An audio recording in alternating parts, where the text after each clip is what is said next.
Welcome to the Ecom Breakthrough Podcast. Are you ready to unlock the full potential and growth in your business? You've already crossed 7 figures in sales, but the challenge is knowing how to take your business to the next level. Join Josh Hadley, an 8-figure Ecom business owner and investor, as he interviews highly successful business owners.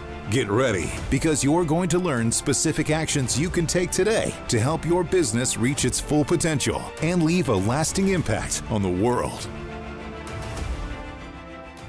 Welcome to the Ecom Breakthrough Podcast. I'm your host, Josh Hadley, where I interview the top business leaders in e-commerce. Past guests include Kevin King, Steve Simonson, and Stephen Pope. Today, I'm speaking with Brian Johnson, the co-founder of Canopy Management, and we will be talking a lot about Amazon advertising and product optimization. This episode is brought to you by Ecom Breakthrough Consulting, where I help 7-figure companies grow to 8 figures and beyond. Listen, Brian, I started Hadley Designs in 2015, and I grew it to an 8-figure brand in 7 years. I made a lot of mistakes along the way that made the path of getting to 8 figures take a little bit longer. At times, I doubted whether our business could even survive or become a real brand. And I wish I would have had a guide to help me grow faster and avoid a lot of the stumbling blocks I ran into. If you've hit a similar plateau and want to know the next steps to take your business to the next level, then go to ecommbreakthrough.com. That's Ecomm with 2 M's to learn more. And as a special bonus to my podcast listeners, this month, I'm giving away one $10,000 comprehensive business strategy audit session at no cost. All you need to do is email me at josh@ecommbreakthrough.com with the subject line strategy audit and plead your case as to why we should choose you as the strategy audit that we should select for the month. And if you don't win this month, don't worry, because you'll be entered for future months to come. Today, I'm super excited to introduce you all to Brian Johnson. Brian has served as a leader in online advertising and conversion rate strategy for nearly 2 decades. He's a trusted partner to tens of thousands of brands across the globe, and Brian's work has earned him a reputation as a disruptive force in a world brimming with new and interesting challenges. Through his advertising agency, Canopy Management, as well as his highly successful Amazon advertising consultancy, community, training, and software, Brian has helped over 25,000 brands increase sales by over $2 billion on Amazon through advertising strategy, conversion rate optimization, and differentiation.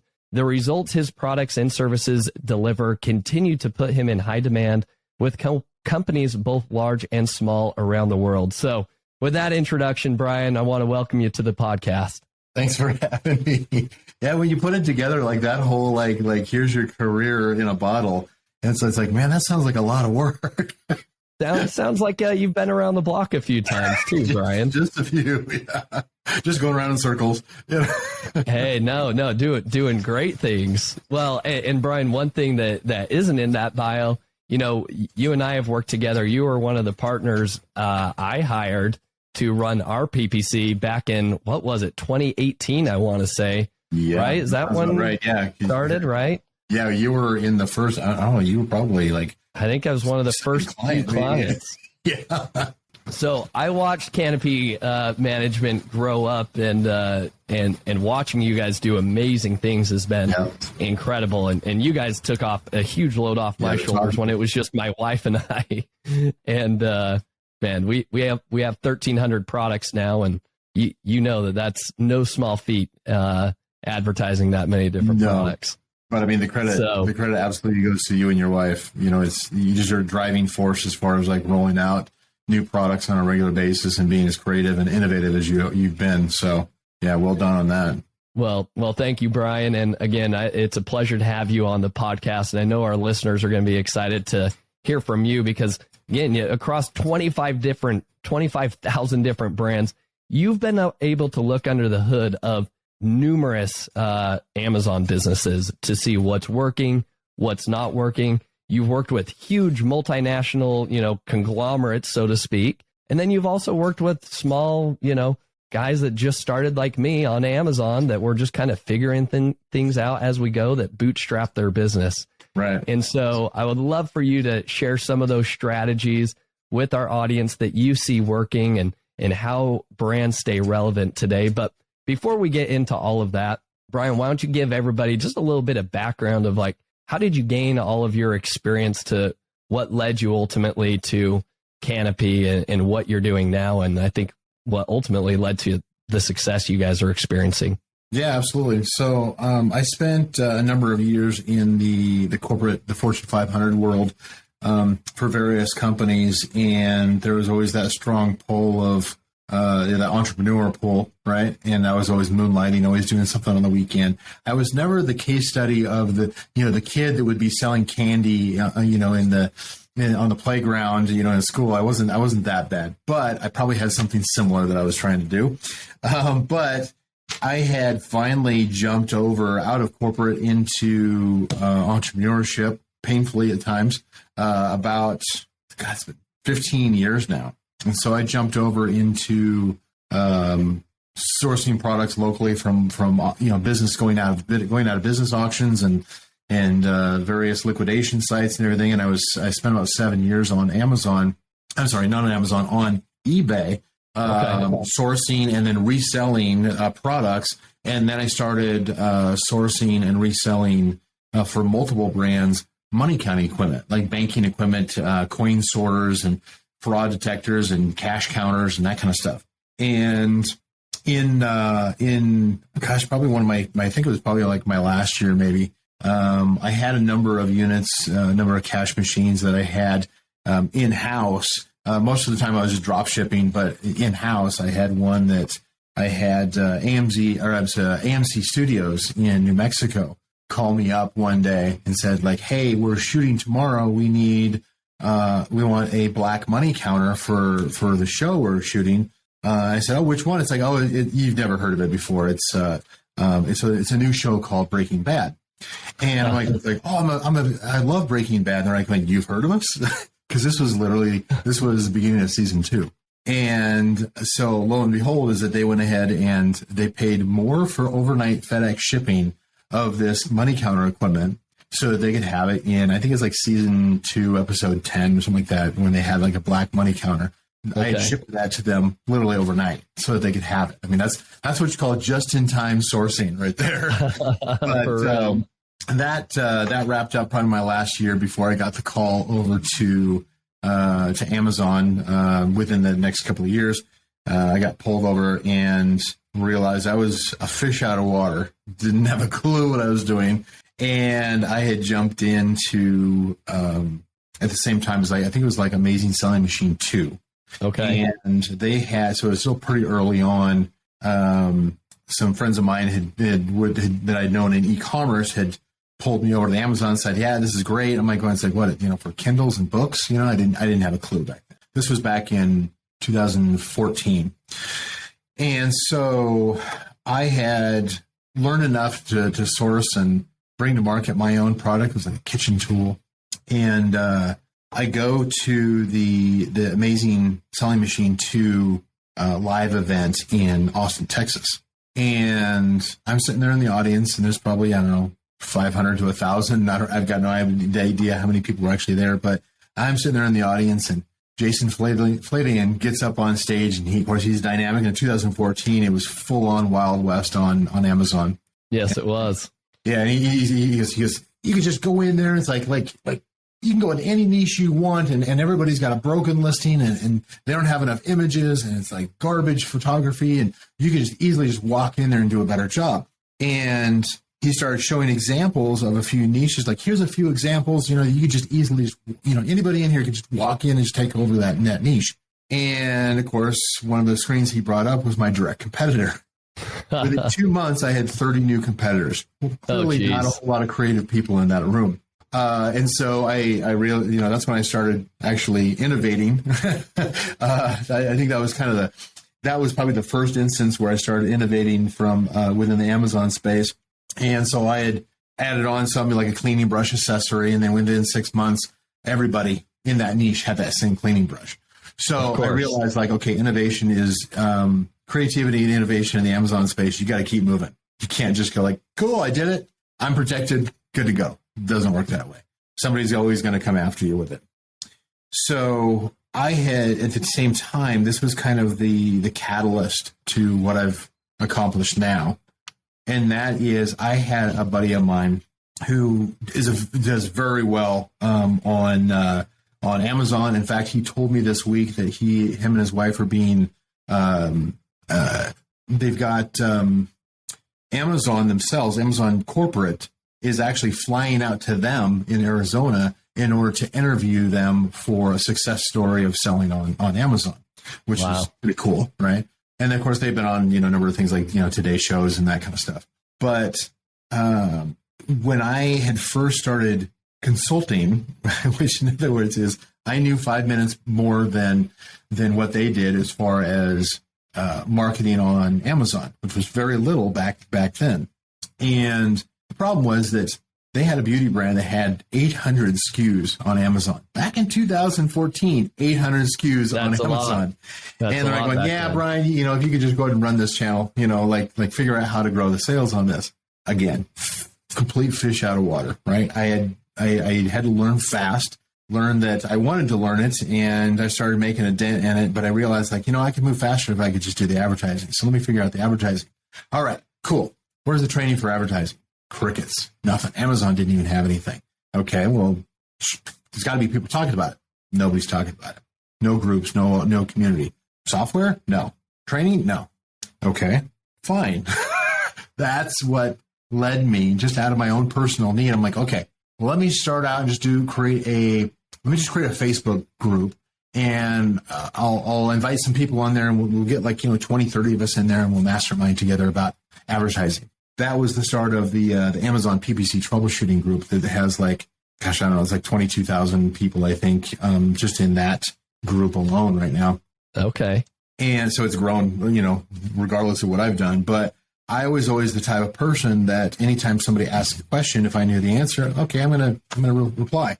Well, it turns out that was a trap because people would start asking questions that I didn't have the answer for. But I was determined, as the moderator of the group, I was determined to figure out what the answer was. So I went out and I figured out the answer. I spent my own money doing tests and everything until I figured out the answer. And the more answers that you provide, the more that they start relying on you for all the answers. And the more people come in, the more repetitive, the bigger the questions come, the harder they come. But I always had a habit of okay, I can solve this. I'll figure it out. I'll get an answer. I'll get the correct answer. So that paved the way as far as the reputation, I guess, of being, kind of the answer guy when it came to Amazon advertising, because by then I was starting to do more research and more testing than probably most any other seller was doing. And it just kept snowballing, right? And it got to the point where, because they're always expecting you to have the answer, you can never not have the answer. And so that's the trap, right? So after a while, I said, okay, well, I'm trying to manage 800 SKUs for this beauty brand for my friend on advertising. And it sucks because I'm spending 10, 12 hours, a week at least going through and trying to manage, all the, the minimal ad reports that were available and trying to figure out what's working and making changes. Let me create some software. You just upload your report and it spits out some new information, says, here's what's working, here's what's not. And that exploded because there wasn't anything else on the market. Celix was coming online at the time also, but we grew in the first couple of years, or the first year, we had, I think, a little over 6,500 users who were using this version. And it was just horrific. There's a statement in business of if you're not embarrassed by your first launch, by your first version, then you got to market too late. And so that was absolutely the case. It was embarrassing. It worked better than what Amazon offered, but it was still ugly. By today's standard, it was a joke.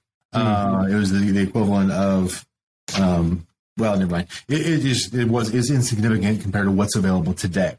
That software, that was what became PPC Scope. PPC Scope ran until this past summer when I sold it off actually a little over a year ago, and then they shut it down this summer just because it wasn't a good fit for their business model. But it was interesting to have that run. It was probably a good 6-year run with that software.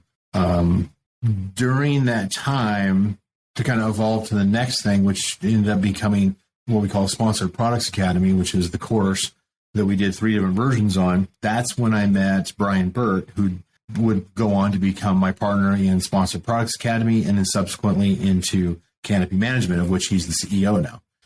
And he had hunted around and asked people, it's like, okay, who knows what they're talking about in PPC? Apparently people kept pointing back to me. So he said, okay, fine, I'll just hire you for, whatever my rate was at the time, which I think was like $55, for like a half an hour. So cheap. Yeah, exactly. Very cheap. And he kind of laughed at the end because I was telling him everything that he needed, more than he needed to know about his own advertising. And he realized that, like, you got way too much stuff in your head. We need to turn this into something that you can monetize, into a course. And so apparently what was in my head was 4 weeks worth of training on advertising, as it turns out. And so, yeah, we did quite well with that. Again, that was another blue ocean. Software was blue ocean, where there wasn't competition. The course was blue ocean. Nobody had, any kind of a major course out yet. And we definitely didn't have a blue ocean when we finally decided 4.5 years ago to launch the agency, Canopy Management. But we felt like, okay, we've done everything else. I've got software, we've got training, we've got all the formula. And that's when we launched Canopy Management.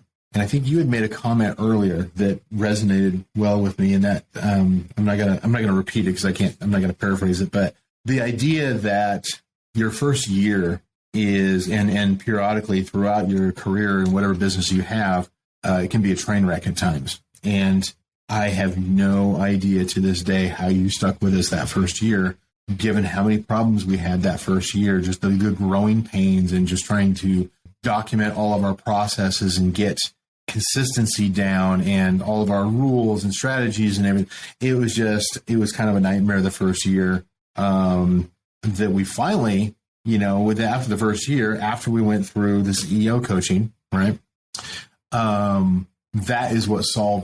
That's what helped us survive the first year. We really did not think, I did not think we were going to survive. Neither one of us thought we were going to survive, until we went through the training with Sharfin.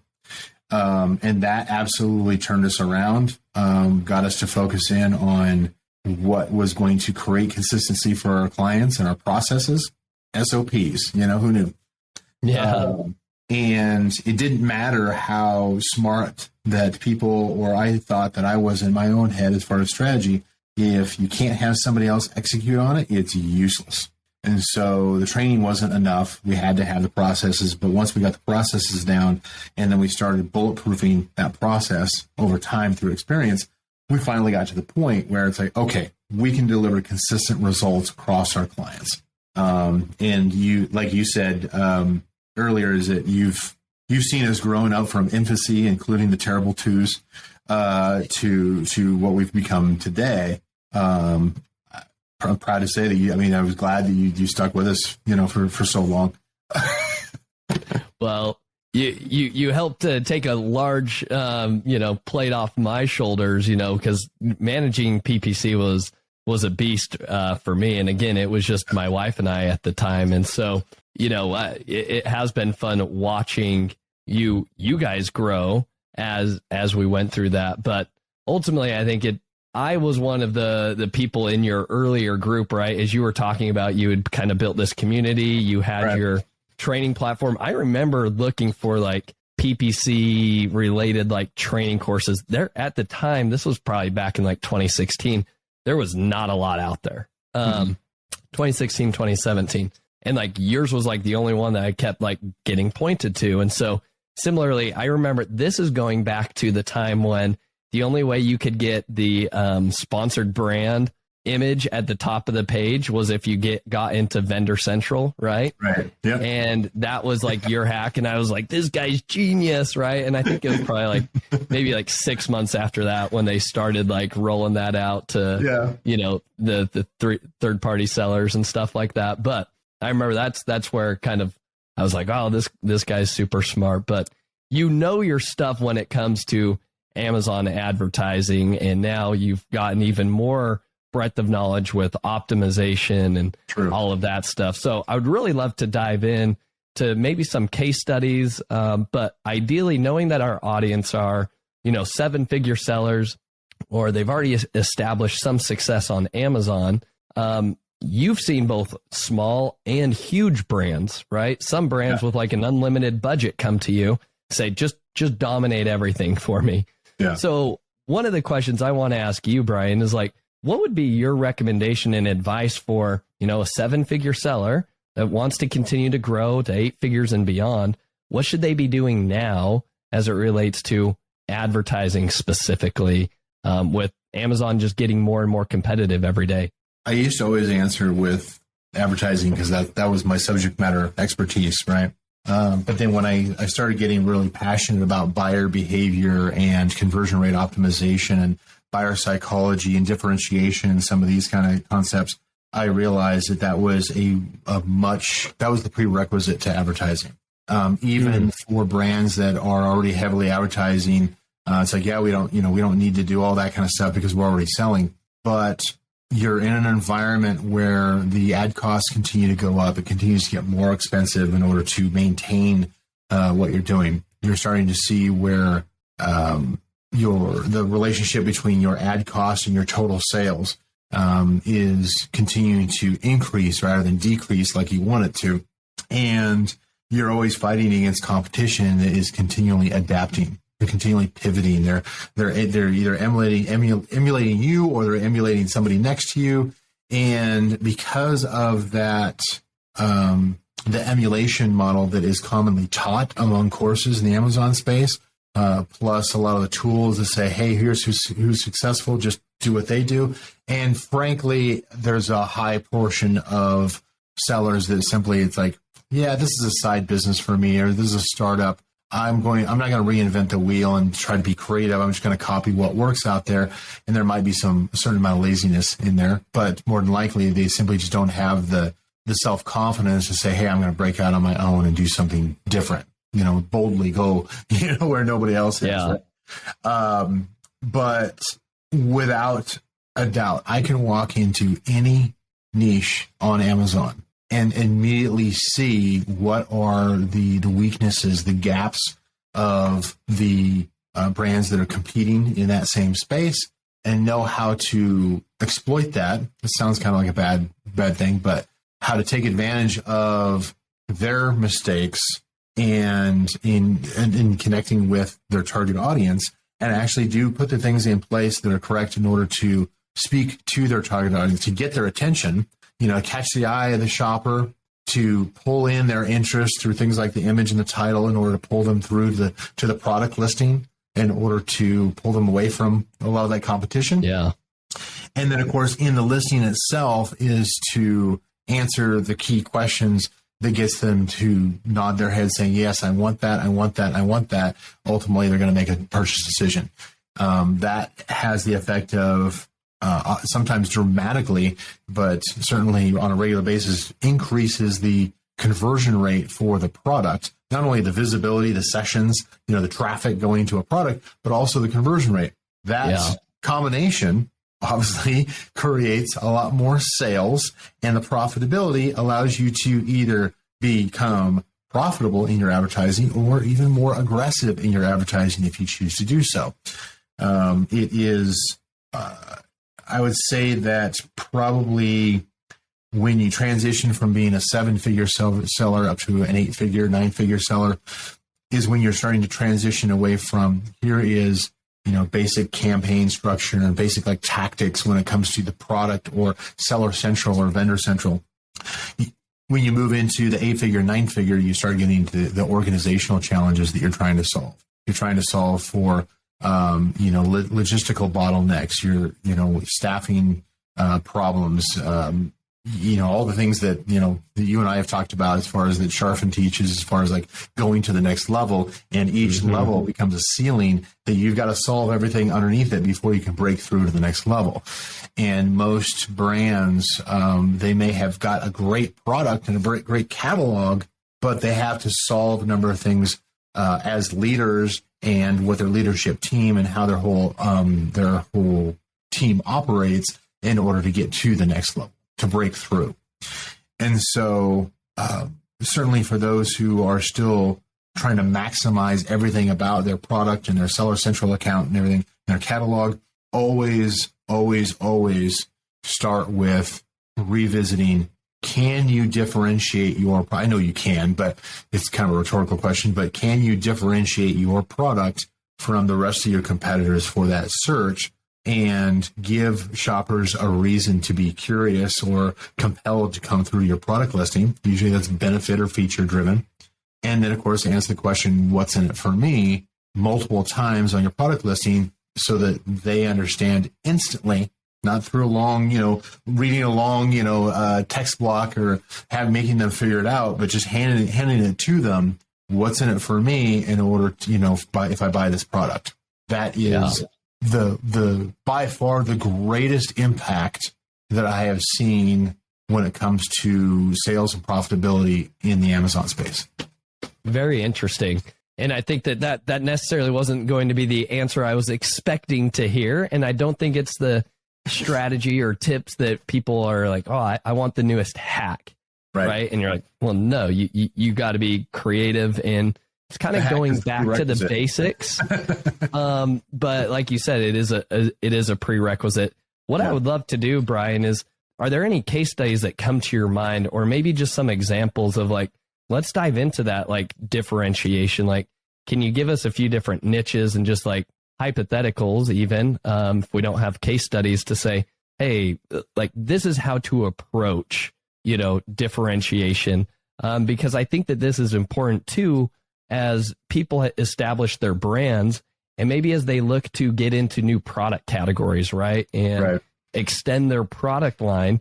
You mentioned that you can look at different product niches or, categories on Amazon. You're like, I already know which ones are the prime for picking, right? So can you kind of break that down for us to help kind of the audience maybe glean some of the insights that you have to where you can pinpoint, like, ooh, this one's prime for disruption? Well, I mean, honestly, every niche within Amazon is prime for disruption. Unfortunately, I've gotten I've built up the bad habit is that I look at most things in my life and look for, what's in it for me? What's the standout differentiation? I'm driving down the highway looking at billboards with the same mentality that I am looking at a niche on Amazon. And so it kind of gets, a little obsessive maybe, but ultimately I am looking at from starting out with, because ultimately there's going to be the, what we call it as far as the differentiation, the conversion rate optimization side of the product listing, which most brands haven't done in the last 6 months. They probably haven't done it since they first launched the product, right? Which would be a huge mistake. There's still some people out there who still believe if they change something in their title that they'll lose all of their ranking and indexing and everything. It's a very dated concern. But when it comes to, so you've got the differentiation and conversion rate optimization of products. And then, of course, how do you get your traffic? Whether that is advertising on Amazon, whether you're driving TikTok traffic from outside of Amazon, whether you've got, social media sites that are pushing through micro affiliate, micro influencers and these kinds of things, right? All of these things are valid and they have their time of consideration. But ultimately, you're on the platform that has a higher average conversion rate than any other channel available out there, including probably your own D2C site. And so it does carry fees that go along with that, but if you lean harder into maximizing the conversion rate on Amazon, you're going to learn a lot of things that you can use outside of Amazon as well in addition to when you first identify, hey, I'm going to bring a new product to market. How am I going to, the first thought is not, can we bring this to market, but how are we going to market this once we put it into market? Because we have to be able to stand out from the competition.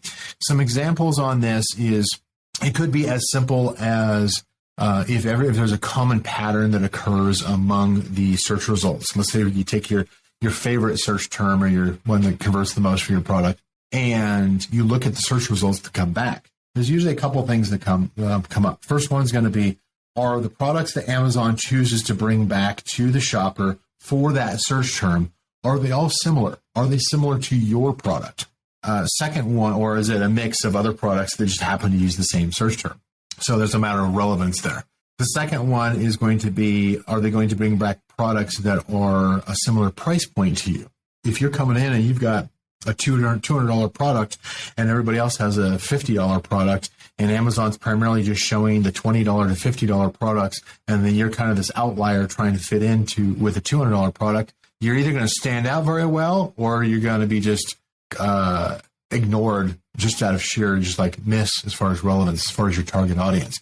So that's something that I highly encourage brands to do, is to take their top 20 search terms and actually search on Amazon to see how would their product look among whatever comes back, whatever Amazon thinks is relevant to that search term. That'll tell you where Amazon is trying to, where they think is the buying target audience. They're going to bring back the products they think are going to convert the best. The third thing is the patterns. There are going to be common patterns. This is what I was talking about as far as emulation. So an example on this is like one of them that I'll reference again and again is, let's take shoes, for instance. Just a couple up here. So in the case of shoes, it is very common for brands in every niche in order to create their main image, and it's usually a single product, and it is just flat right there. In other words, there's no depth, there's no product, and then a foot back, there's another product kind of off in the distance, maybe a little bokeh, right? A little bit of blur in the background, maybe. There's no color splash. They're not at an angle. It's not tilted up. It's just flat, sideways, right up in front, right? Filling up as much white space as possible. There's no character to that main image. If most of your competitors in the shoe results are using the same kind of main image, the same footprint, if you will, where the shoe, they're all pointing to the left, they're all pointing, they're flat, they're turned completely sideways, 90 degrees to the viewer, they're all pointing in the same direction, white background. It's pretty easy for you to simply just try to go the opposite, point the opposite direction, tilt your shoe up, have an angle, have the second shoe off in the background at a distance, just to create some depth in there. There's so many tricks. I actually went so far, because I am that level of geek, is I've actually gone out and done thousands of studies of buyer choices, where, think of it similar to the process like, say, PickFu might use in order to take an audience and say, give them, okay, here's image A, here's image B, which one's your favorite? Yeah. Not an accurate A-B split test, but it does have some value, right?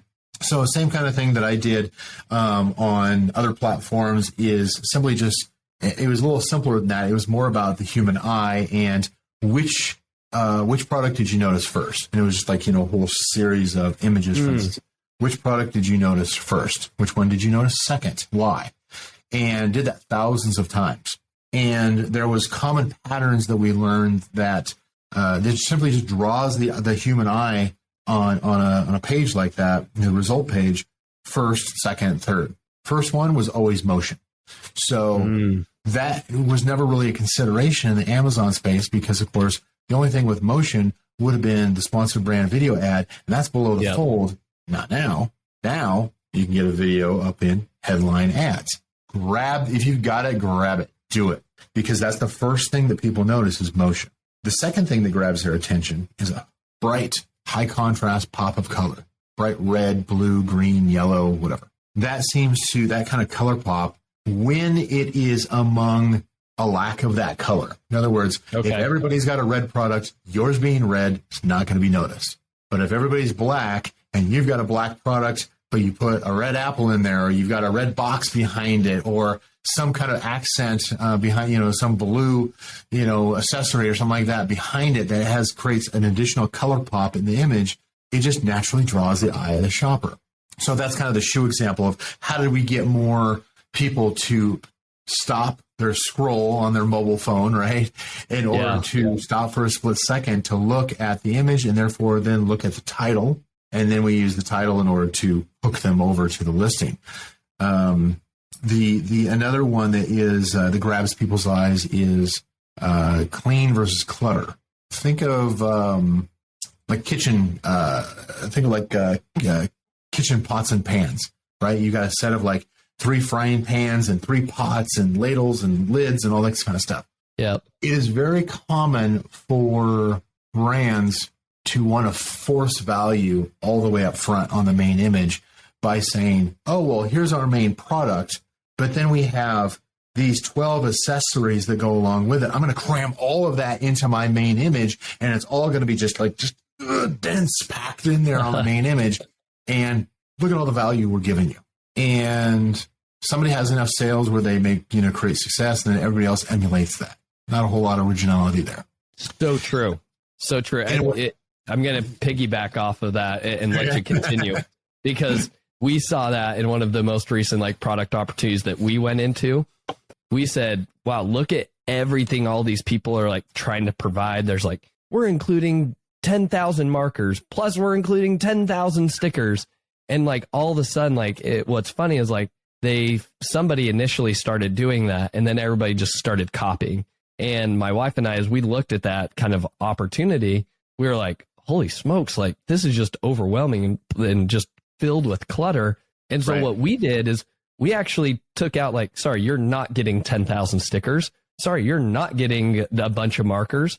You're getting one, right? And you're getting one of each of these things, but it's exactly what you need. And instead of just customer feeling overwhelmed, it's that is exactly what I want. And so it's just very clean, and you see so many better results from that, because it's a lot less pressure on the customer's mind to have to think, wow, what am I looking at, and trying to dissect what all is being included here. So anyways, I'll let you go back to it, but just want to give that a second. Yeah, no, absolutely. Because part of it is back in the day, you and I certainly remember back when, they used to teach as far as put an ebook on your listing to differentiate, so you stand out. And of course, nobody cared about the ebook, right? Yeah. But there's always this one, extra value.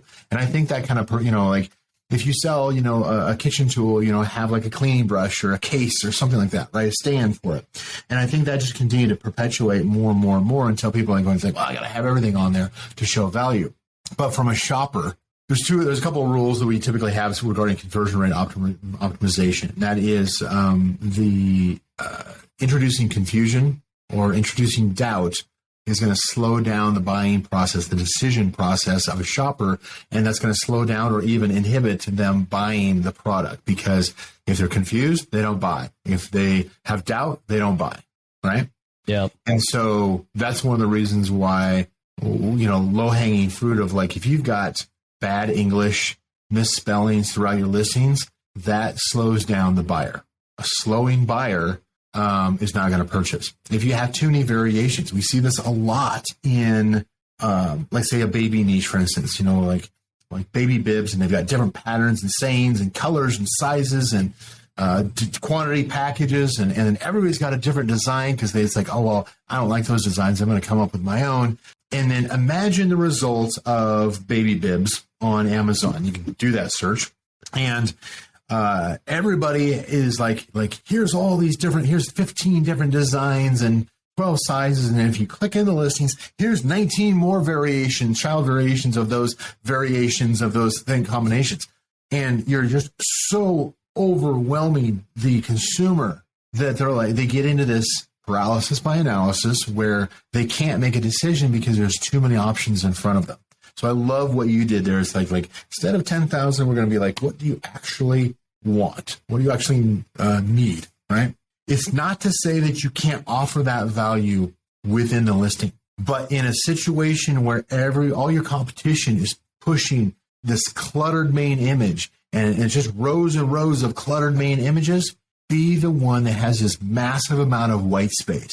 It sticks out like a sore thumb, just as if you had a red background, a white background is going to pop to a consumer who's just overwhelmed with too much information all around. Yours is going to stand out. And then maybe in your secondary image, you can say oh, you know what? We're also going to throw in these other things. Yeah. Okay.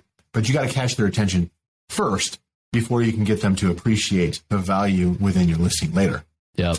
So I think that's good. Those are a couple of good examples that I like to use because it's there's similar patterns like that occur, throughout just in the main image that occur in every single niche where it's easy to simply just do the opposite of what everybody else is doing and what most your competitors are doing in order to grab the attention of the shopper first before everybody else. That's that whole click share metric from brand analytics. Makes sense. Yeah.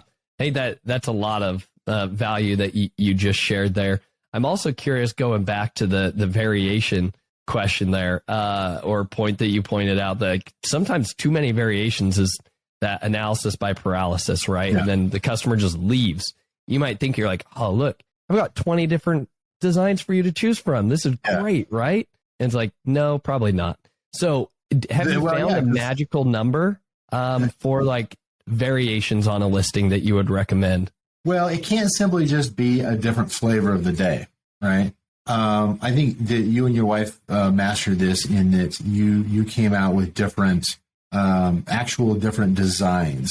Yours came off a lot more custom, even though you had some patterns that you repeated in different ways. You didn't simply just say like, oh, we're going to do a white and an eggshell and a light gray and these kind of like subtle variations of things. It was more of, no, this is modern, this is rustic, this is, substantially different options to choose from. Generally, I would say is don't simply just add on variations thinking you're going to just multiply sales. If I've got a black one, then I'm going to add on a red, a blue, a green, a black, a white color, whatever. What are the most popular colors, and only do those, right? And only do like the top 3. It would be better to bring in a new product that has something actually unique about it than to simply just add on color variations. Size variations, quantity variations, you can leverage those in different ways. Things like, gloves, shoes, clothes, whatever the case is, size variations is very common. You would bundle those together underneath the same listing so that if somebody goes in and says, okay, here's the red shoe I want. Oh, and here's all the different sizes, men's and women's, whatever. That makes sense to keep together as a variation. Right. But everything else, truly different designs, you should look for the earliest opportunity where it can stand on its own from a social proof standpoint, review count standpoint, in order to break it out to be a separate listing, because that's when you get the advantage that actually vendor central accounts currently get. This is something relatively new, and that is the ability to have multiple product listings, multiple ads running in the same space, the same real estate for the same search result. You can have multiple ones. I'm sure you've seen this where you go into a niche and somebody just has dominated the ad space and the organic space with multiple products. The way they do that is those are standalone products or separate parent products. Those are not child products unless they are a vendor central account. Then they get that benefit now. But the variations, what we typically see on that is because of that paralysis by analysis, they don't make the choice. You would think the logic is usually like, well, I'll have, if I add in 10 more variations, 10 more different styles, flavors, then I'll have 10 chances of getting the same customer. No, actually, you'll simply just confuse them because all the rest of your competitors have confused them because of a lack of focus, a lack of commitment to a decision. And what you end up with is single-digit conversion rates, which is a death wish for any product line on Amazon. It's not uncommon for us to see among clothing. I keep on using like the baby clothing, baby bibs, baby onesies, all that kind of stuff. That I have all these different flavors and styles and all that kind of stuff. It's not uncommon for those to come in at like a 3 to 5% conversion rate, which is horrific for a product to have. Right. If you're not up in the 20% plus conversion rate, it's because you don't know who your audience is. Interesting. So let's go into that then real briefly then, Brian. Like, how do you optimize for conversion rate? How do you get to that 20% conversion rate mark? We've got 4 hours? Okay, cool. Yeah. Here's the short workshop. No, so the biggest thing, the easiest, well, I shouldn't say the easiest to implement because I take it for granted because I do it all day. I do it with billboards, for crying out loud. Is to go in and look at what is it, first and foremost, what is it, what's the common pattern among what your competitors are selling, and how do you break apart from that? How do you do something different? A second thing on that is what is it about your product that is actually has a different benefit or a different feature than your competitors? This is where a lot of brands get hung up because they're like, look, we source the exact same product as most of my manufacturers from the same factory, same mold, same materials, same color, same everything. I'm just selling two, right? It's a Me Too product. Or the one I always love is like, I was the first one here. Everybody else copied me. Cool. You're the innovator. Time to innovate again. Time to pivot. Even in situations like this, the easiest low-hanging fruit is your competitors are failing to point out obvious features and benefits to the consumer in the product listings simply because they know too much about their own product line. They know that everybody in the same niche has the same feature, has the same benefit. And so they fail to point it out to a shopper because they just assume that everybody already knows. I assure you they don't. And so even if you come in and you, like I've got a couple of questions that I always have brands take back to their manufacturer. And some of the responses I've heard have been hilarious. But the two questions that I have them ask their manufacturer is, in the manufacturing process of my product, what is the most expensive step and what is the most time-consuming step and why for each of those? It's not that you paid more or asked to have extra time spent. It's just, and you just said, I want this product, and then they just solved for you without even telling you at the manufacturing level that, oh, this one thing took longer or this one thing is a more expensive ingredient or part or process. What you'll find in that is they'll explain something to you like, oh, well, it takes, the most time consuming is that we have to put this plastic mold into this oven in order to bake in the color for an extended period of time. So that takes the most. So, well, why do you do that? It's like, oh, well, so it doesn't fade when it's sitting out in the sun. Oh, nobody's pointing out the fact that it resists sun fading. That it can stand the weather. It's weather resistant. Even though everybody experiences the same benefit because it was made by the same manufacturer, they all have the same benefit. Nobody else is pointing out that to the consumer as, oh, guess what? Here's a feature. Here's a benefit. And when a consumer sees that you point this thing out, they don't know that everybody's got that, but they do see that you seem to be the only one that is pointing it out. Therefore, you must be different. You must have something unique. This is as simple as it takes oftentimes for us to, because like at Canopy, we're always like saying like, we're not in the business of like having you discount your product. We want you to increase the price of your product and to demand more for your product because you've got more exclusivity. You stand out from the competition. The advertising works better, yada, right? And so this is a way that you can actually increase your price above. It's like, and I can hear the voices like, no, I've got competitors who sell my product for $8. Stop competing against them.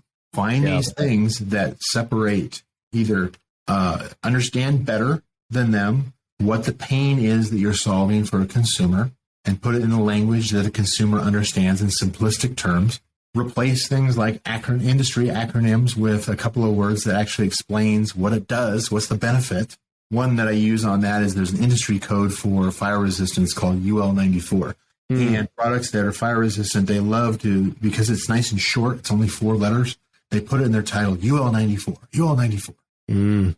First of all, nobody's searching for UL94. Second, anybody searching for that product probably has no clue what UL94 is. But it's time to put in fire resistant. All of a sudden you're like going, wow, this one's fire resistant. The other ones aren't. Because they're all fire resistant. Yep. But you used language that they actually understood. How politicians get elected, right? Yeah. Brian, I want you to continue on that thought. I'm going to interject here because I think I don't remember there was a beer company, and you might know this, right? That what they changed in their marketing is that they said that their beer was filtered, right? I think that's the correct thing, right? Where their beer is the exact same, went through the exact same process as everybody else, right? Yep. And that is the differentiating factor, is like they just went through that thought process of like, all right, what's the most expensive step, or what takes the longest amount of time? And they're like, oh, we spend a lot of time filtering. Let's call out that our beer is filtered. And so at that time, nobody else was calling out that our beer was filtered, whether that was important or called out, and it differentiated them. And I think there's a lot. I mean, I've already had a big mindset shift with that, like with some of my products that one thing that we can do is like there's a lot of like hand tooling time that takes a lot of like hand craftsmanship for some of our products. Yeah. It's like, why don't we say that this is actually handcrafted? Like each one gets, we can market that and instead of just looking at the standard competition and just looking at like, oh, what does everybody say about planners, right? Well, our planner has 1,000 pages. Mine has 1,001 pages or things like that. That's the basic stuff. Like what I love those questions that you talked about, and it can make such an impact. So I'll let you continue going down that path, but I want the audience to know like this is a huge mindset shift. And we haven't had any podcast guest on thus far that's ever talked about something as simple as this when it comes to product optimization that I think genuinely is like a true miss right now in the industry. It's a huge opportunity because I can guarantee you that, but I wasn't just being cheeky when I said like I can walk into any niche on Amazon and immediately see the opportunities. That is a true statement because your competitors, they don't understand the buyer psychology. They're not taking the time to consider the buyer psychology. In fact, you're probably even going up against some brands that have 1,000 SKUs and they don't have the time, the resources in order to even go through that process. But you can, right? If you truly are passionate about the audience that you're serving, I'll probably mention it a little bit later on as far as review analysis. That's a whole additional topic that goes into that. But those examples, those are just a couple of 20 different, 30 different ways that you can make small improvements to how well that your product, catches somebody's eyes, compels them or interests them, hooks them, I call it, to pull them into your product listing just from what's in your first 75 characters of your title. And then the listing itself, 100% is that yes, you can point out benefits. And I pointed out a couple of examples here as far as like how do you come up with a benefit or a feature that makes my product appear to be unique. Now, you brought up a very good point, and that is, my competitors don't do this currently, and that is, yes, they will adapt. When they see your success, they will emulate you, and you'll need to continue to innovate. So just plan on every 6 months going back, looking at your niche and saying like, do I still stand out or do I need to pivot a little bit? Do I need to adapt? And it's okay for you to do that because you're always the one leading the way, taking advantage of that change.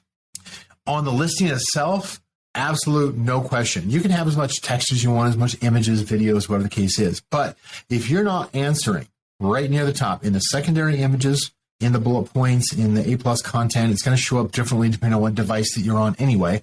So you might as well do it to all of these, is lead with the first 3 things that you state, the first 3 features or benefits that you state in a secondary image, or the first 3 bullet points, or the first row of images on A+ content or something, is you're quickly answering what's in it for me if I buy this product. What's the benefit to me as the consumer? Keep it simple in language. Don't go over flowery, and tell a story and, haiku and all that kind of stuff. It's more of a case of you're simply just saying like in 5 to 8 words, here's the benefit, and then follow that, chase that with another, maybe the rest of the bullet points, for instance, here's the feature or features that create this benefit for you. And if they're unique, point out that, they're unique as well. Those are the things that you're trying to get the shopper to say, I want that, I want that, I want that. At that point, you've got your customer.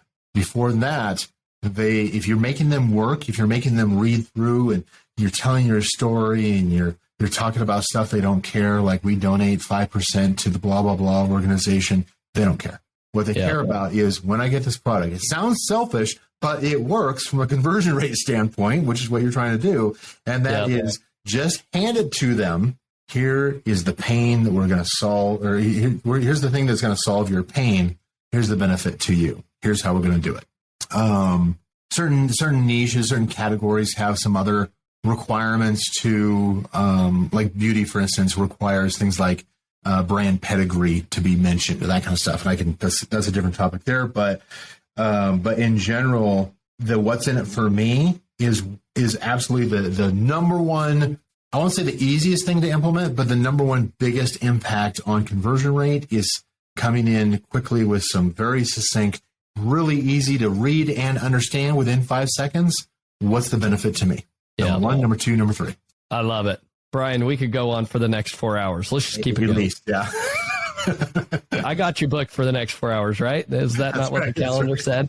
No, Brian, I mean, man, what a wealth of knowledge. This has been amazing. I myself, I've followed your stuff and I'm like, I know this guy pretty well, but already like I've been sitting here taking a bunch of notes and send my team some information here because this has been a gold mine of information. So I think our listeners, you need to go back and hit rewind a few times here.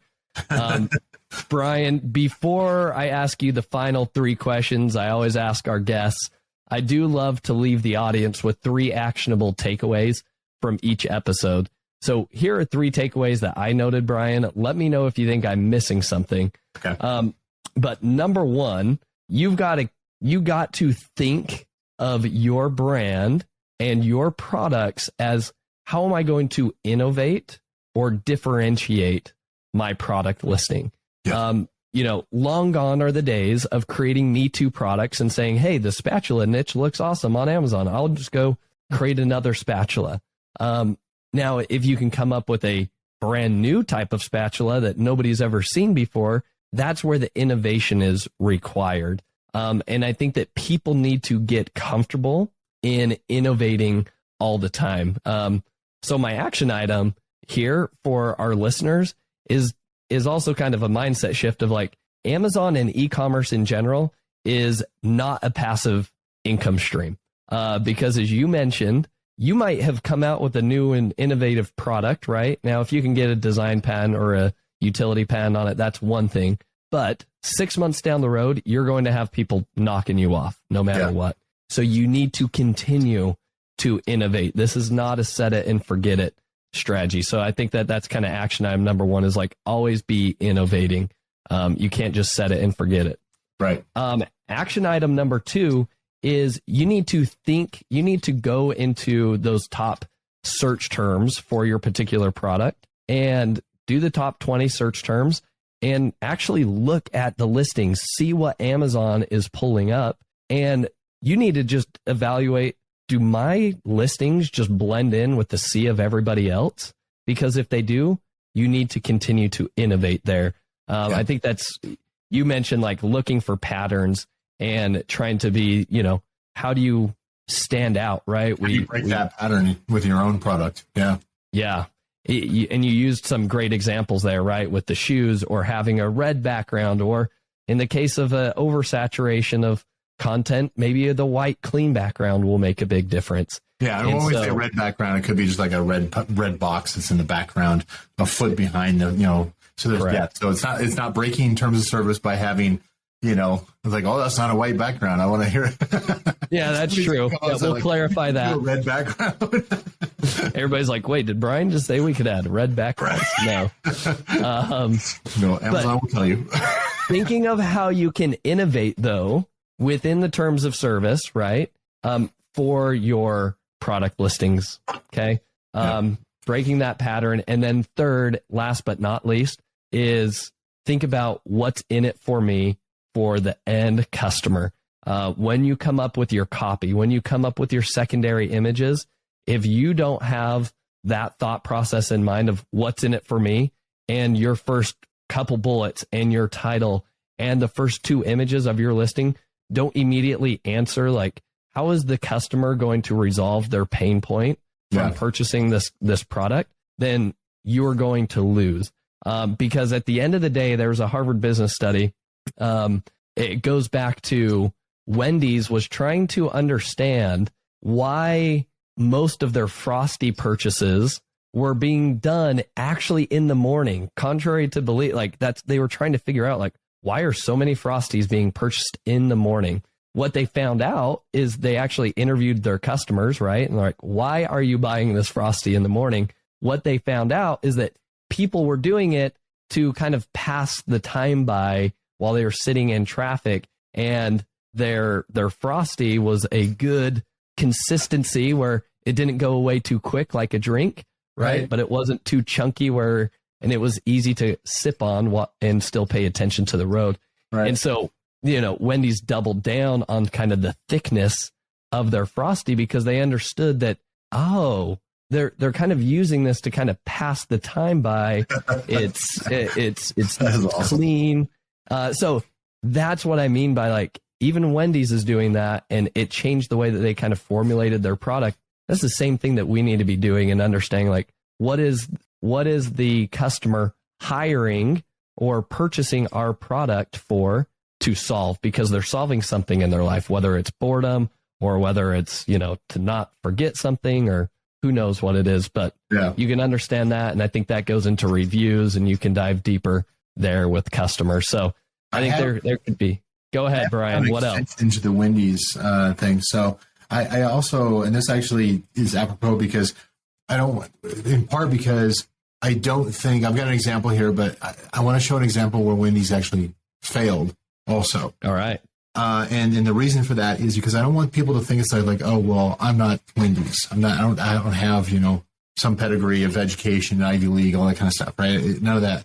It is a matter of like, if you assume that every person, every company is going to make mistakes, it's your job within your environment, within your product niche, within your competitive set, to simply identify where did they stumble, where did they make a mistake, and where can I put my best foot forward.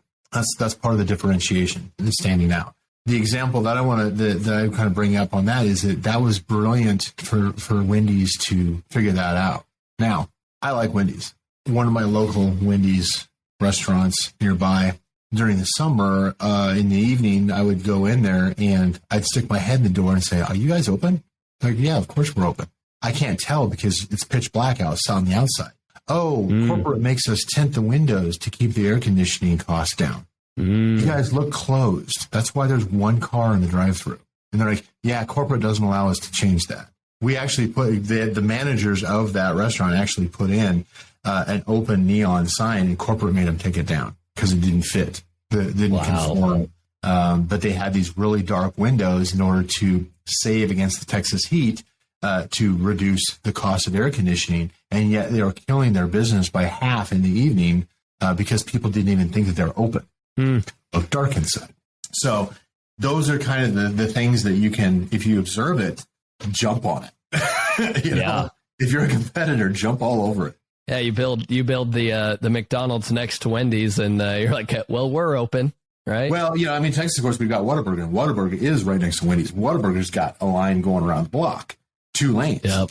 But they also are like shining, like we're open for the next county to see. So true. I love that. That's a great. I'm glad that you added that in there. I think that's a great point. All right, Brian. So let's dive into the last final questions here. What's been the most influential book that you've read and why?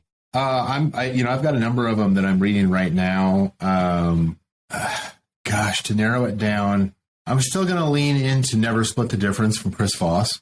Okay. That one I just keep coming back to because there's some really just brilliant nuggets about human psychology in there. There's other things like influence and some other books that are related to that, the human psychology, that I enjoy. That's probably the one that I would recommend from a business standpoint is Never Split the Difference by Chris Voss. Awesome. That's a great recommendation. Question number 2 is, what is one of your favorite productivity tools or newest software that you've been utilizing? Maybe it's a new software tool that many people don't know about that you'd recommend other people dive into. Yeah, I think there's a lot of different ways because I know that myself and my team, we've got a number of tools either that we've built in-house or that we use that are publicly available. And they're commonly used and they're popular, and for good reason, for product competitive research, these kinds of things. But there's usually in a lot of these tools, there's different ways of using the same data so that you're not doing the same thing as everybody else is doing. But I will say from a tool that I would say is underutilized that I strongly believe in, especially when it comes to the differentiation and standing out, is reviewmonitoring.com. they're currently rebranding to reviews.ai, I believe. And reviewmonitoring.com is a bulk Amazon product review analysis tool. Goes 10 times beyond what I've seen with other review analysis tools. It's because it'll go in and it'll show you not simply like you, because in other words, you can tie it in so that you're looking at your own product reviews, you're looking at all your competitive product reviews, and what it's looking for is what are the common patterns from a sentiment standpoint. They're in a good mood, they're in a bad mood, they rated it low, they rated it high. What are the individual words that came up, or individual phrases that came up most frequently when they were speaking negative about their purchase? And it goes in and it really highlights what are some common keywords, and then allows you to like, okay, stem this out, it kind of like the spider web out that shows like, oh, here's the other words that are connected to this common phrase that keeps coming up in negative reviews or positive reviews. What that allows you to do is it allows you to look in bulk at your niche and say, what are the pain points that people are talking about? What are people praising about products in my niche? What are people complaining about? And then you can use that information in order to emphasize the benefits and features of your own product, or mitigate any kind of negativity that you might experience with your own product, simply by understanding what other products are people looking at and what other reviews are kind of telling the story of what the shopper's experience is. I would love to have that extend out to social media platforms. Anytime a product is mentioned, what is the sentiment that goes along with that? Oh, for real. As far as I know, it doesn't exist. I keep on saying I'm going to build that someday, and I haven't. But from an Amazon standpoint, reviewmonitoring.com, I'm not an affiliate for. I wish I had a percentage of that company as much as I like talking about it, but I'm a fan, and I do use that to really dig into who my target audience is and what their pain points are that I can address in my product listings. Awesome. That's a great tool. I haven't used that one before, but that's definitely one sounds very valuable. I know exactly how we would use that in our business, and it goes right along with everything that you just talked about today, being able to understand the customer so much better and differentiate and focus on the what's in it for me. So Thanks for sharing that with us. Last but not least, Brian, who is somebody that you admire or respect the most in the e-commerce space that you think people should be paying attention to? Oh, there's a lot of people. There's a lot of OGs in the market. There's a lot of up and coming. I will fully admit is one of my character flaws that I had more so in the past was believing everything that I said that was said about me, and getting my I had get a big head, big ego. And there were a couple of times in the past where I was shut down somebody who's new and up and coming that I should have shown more respect to, but didn't. And that was just, a character flaw of my own ego at the time. I think I've outgrown that, but I'm human. But so I don't necessarily, in other words, my point of that is not to dismiss anybody who's up and coming, trying to get the knowledge, trying to put out the knowledge. If there's just saying bad stuff, yes, I'm going to call them out on it. But, I take a second look now. Even if I have my doubts, I take a second look and try to get a better perspective, right? But I would say that the ones that I feel like I just embrace the messaging and really try to absorb it, use it, that I've met personally a couple of times and I know has done very well. It's actually a couple. You actually may know them as well. They used to be in Austin. Now they're in Vegas. Alex and Layla Hormozi. It's Hormosi, I believe, is Hormozi. They did. They used to have probably still do actually, the Gym Launch brand. They were entrepreneurs that figured out a system for making the typically unprofitable gym membership become profitable, and a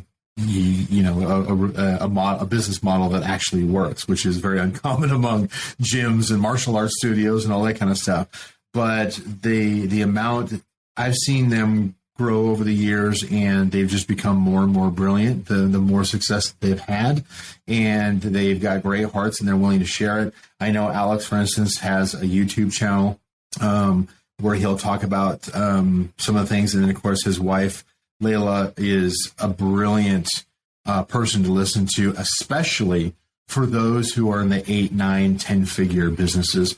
Layla Hormozi is no question. I would make sure that you're plugging into what she's teaching. Awesome. Definitely recommend Alex Hormozi, and I've heard him speak in the past as well. And yeah, he drops a lot of brilliance everywhere he goes and everywhere he speaks. So I second that. And I also know his book. I think it's $1 Million Offers, right? Is the book? Yeah. Yeah. So yeah, awesome. But his wife Layla is, if you're up above the, like I said, the 8, 9 figure business, Layla has some pearls of wisdom that you've got to catch. So good input. Well, thank you, Brian. Brian, last thing, I know you have kind of a free gift that you want to leave with our audience. If they want to learn more about your services, where do they find you? Go ahead and tell everybody about that. Yeah, absolutely. So I will say is that from the agency standpoint, from Canopy Management, one of the things that we can offer is we've gotten really good about, we do a hand audit. In other words, a manual process audit of an Amazon seller account. And we'll come in and we'll tell that brand, okay, here's what you're doing right. Here's what you're doing wrong. Here's where your growth path, your potential sales and profitability should be at. And here's how you need to get there. And that's something that we do. It is a model that we use in hopes that you'll look at us and say like, oh, wow, you guys really know what you're doing. The depth that you went into, you guys clearly know the strategy and the path that needs to be done. I'll just hire you guys to do it, as you did, Josh, right? Yeah. But if it doesn't turn into that, and it's something that it's very common for us to provide that kind of an audit.